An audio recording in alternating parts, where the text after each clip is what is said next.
The founder of TikTok, the owner of ByteDance, I guess the founder of ByteDance, founder of TikTok, owner of ByteDance, founder of ByteDance, makes TikTok. They also make Douyin. Anyway, he resigned as the CEO. He says, I lack some of the skills that make an ideal manager. Kind of a big deal because the app's been doing all right. So obviously he's been doing okay up until this point. We don't know all the details.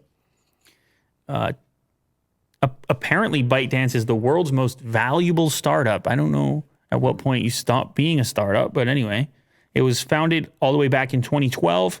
He's going to move to another position at the company, and one of his co-founders, Liang Rubo, will become the new CEO.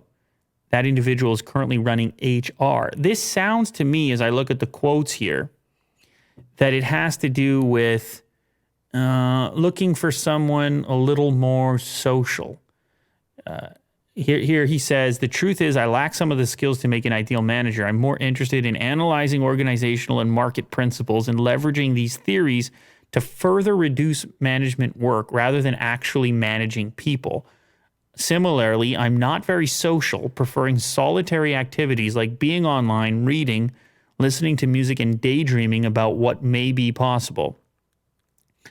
So he's saying I'm a little more introverted, I guess. And when it comes to managing a company like this, you got to deal with all these people. And I can still be involved in the company, focus on the things that I prefer. And then this other individual who maybe is better suited for that portion of for that specific role, that they can take it and run with it.